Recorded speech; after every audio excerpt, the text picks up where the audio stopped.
This is Scott Fain with Team Woods Podcast, and I'm here today with Bobby Thomas, Mr. Bob Thomas, a longtime Youngstown resident and co-founder of Ebony Lifeline. How are you doing today, Bobby?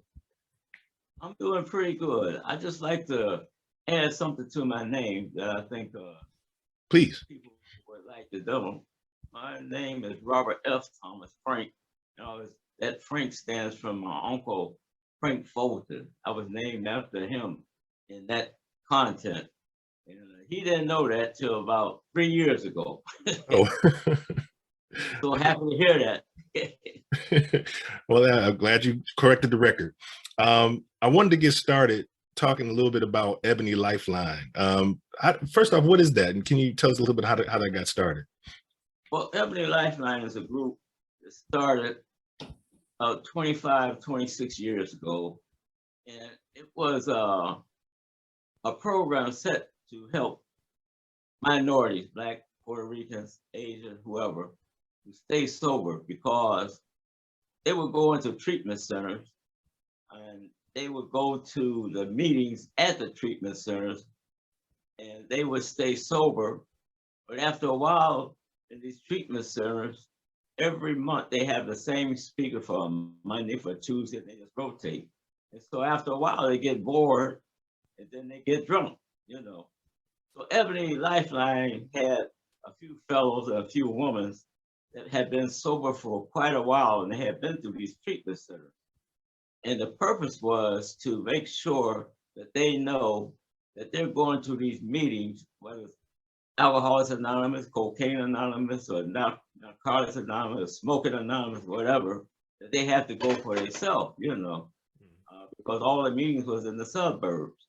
And so what we said, we're going to have this as a group where you can come and talk your own language and feel good. And they came like they was going to church, all dressed up and everything, and it was working. That was the beginning of Ebony Lifeline support group.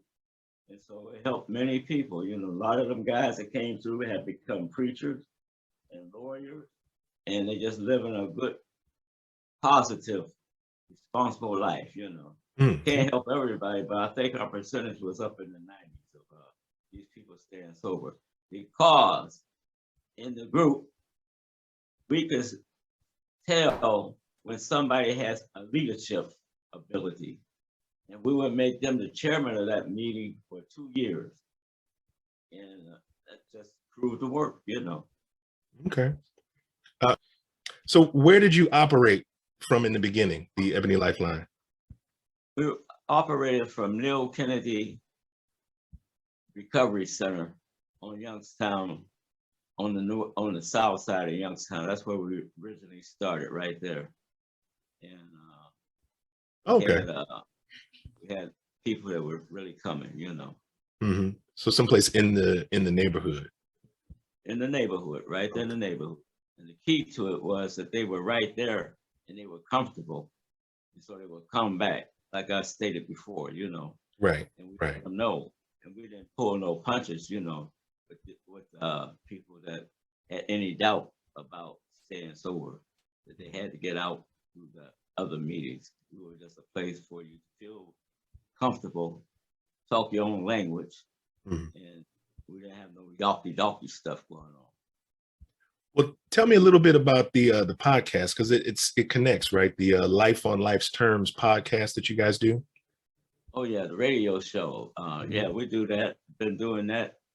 Oh, I don't know, maybe about 20 years, different stations. And what we do, we have people come in on the radio, and we talk about their recovery, what it was like for them when they were out there doing drinking or doping or whatever. How they came into being a sober person, that they go through treatment or self-help groups such as AA, NA, Alcoholics Anonymous, and Narcotics Anonymous, and that's what's going on. So what inspired you to get involved? Oh, okay. What inspired me to get involved? Because I was drinking heavily, and I was having blackouts. If people don't know what a blackout is, that's you drink, you don't remember what happened. You dance, you move, you have sex and everything, but you just don't remember it. You just in a blackout, and that's very dangerous. You're in the late stages of alcoholism, you know. And to make a long story short, I worked at General Motors, and when I drank, I wouldn't go to work. So there's one day I didn't go to work, and I'm with my buddy, and we're riding around drinking. We went down to a place called Augusta Market, corner of Hines Street and Augusta Avenue. And I was the type of guy, if I'm driving and if we was in New York, Buffalo, and you got out the car, I'll leave you. I'll just leave you there, you know. I don't know why, but that's what the liquor told me to do. Mm-hmm. To make a long story short, this guy got out, go get some more beer, and I ran under a semi truck. It was going up the road. It was at a stop sign, a crossroad, and I drove under there, and they drugged me up the street. Everybody thought I was dead, but I was just dead drunk. And I don't remember none of that, you know. Mm-hmm. Matter of fact, when I went back to that store, they thought I was dead. They thought they was looking at a ghost. Ooh. But to make a long story short, that was my bottom. I could not take no more. And so I had a cousin named Lester Coleman, my buddy, cousin. And he knew all the schemes and games going on, you know. Mm-hmm. Bless his heart, he knew. And he said, why don't you put yourself in that metal hospital, which is called Woodside Hospital, which is tore down now. And just, you know, lay over. And so I said, well, I think I'd do that because I had to go to court. I didn't know what I was doing. I said, I'd go up there and just lay low till it blow over, you know. Well, nothing ever blows over. You got to pay the price. So I remember just like yesterday, bless my mother, you know.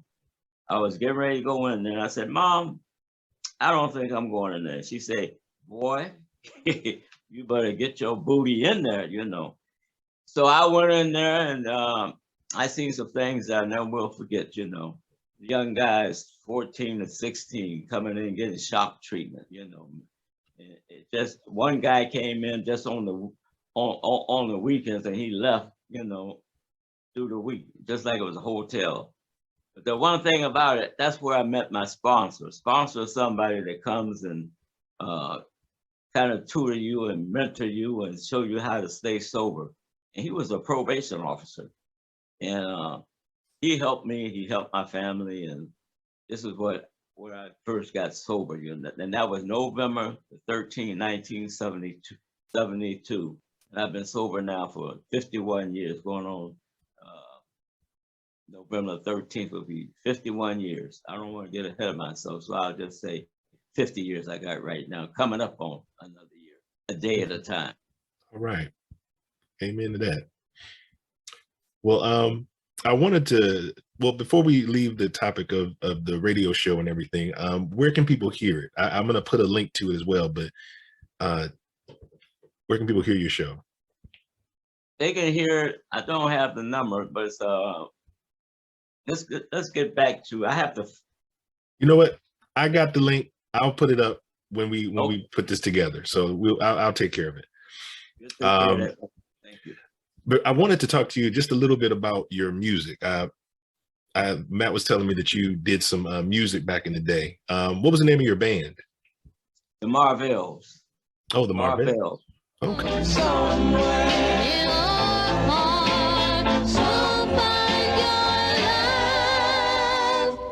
Somewhere in life, you'll find the one you love.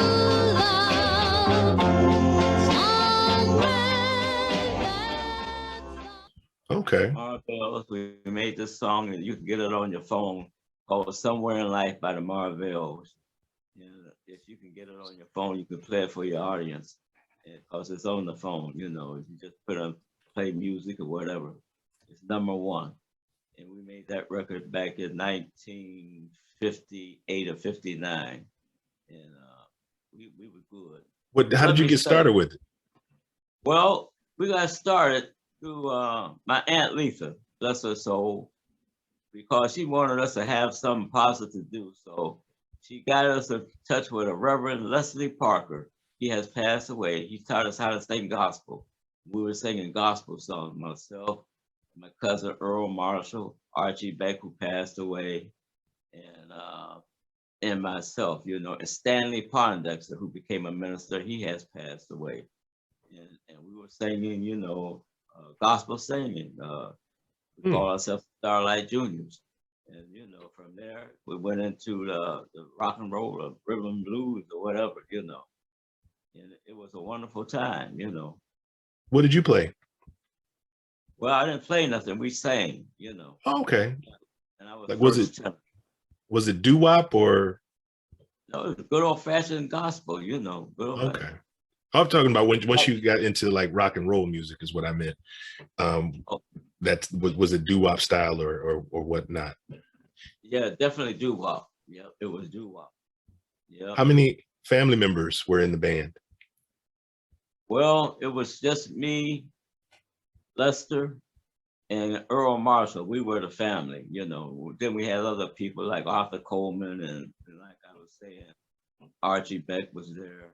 But he didn't come along into the rock and roll doo wop, you know. And we had Hayward Woods, who was related to this young man, Matthew, sitting here. And we made a few records, you know. Like I said, you got it on your phone there. And we were doing good, you know. Do you have any stories about that time, like your favorite story about being on stage or working with them? Well, I remember one time we was in Farrell Sharon. We were doing a show. It was a Christmas show, a New Year's Eve show. And we looked out there and there was a football player who was a bad, bad man. Bad man. Meriden Motley. He played for the Cleveland Browns. He was the first, him and Bill Willis was the first blacks to play for the Cleveland Browns, you know. And that was one thing that I remember very well. The other thing about it is that we had a girl by the name of Lucy Bryant. She goes by the name of Terry Bryant now. She's on that record that you're going to listen to. And she got swept up by these bands around here. And to make a long story short, she's in Las Vegas now. And she's doing a whole lot of good music and stuff, going on the cruise and everything, you know. So, oh yeah, we and right, the last lady we had was Clara Ballinger, and she's still around. She sings gospel, and you can pick her up on the YouTube too. So you know, we had a lot of good things happen. You know. Have you ever performed with any other famous bands or people? Well, Dee Clark, you know, we did some with him on TV. Dick Clark? Yeah, Dee Clark, you know. Oh, okay. You were on like American Bandstand? It was a show in Akron, you know, yeah, nationwide. Come out of Akron, Ohio, you know, yeah. I did not know that. I did not know that. Yeah. What were some of your musical influences coming up that made you coming up?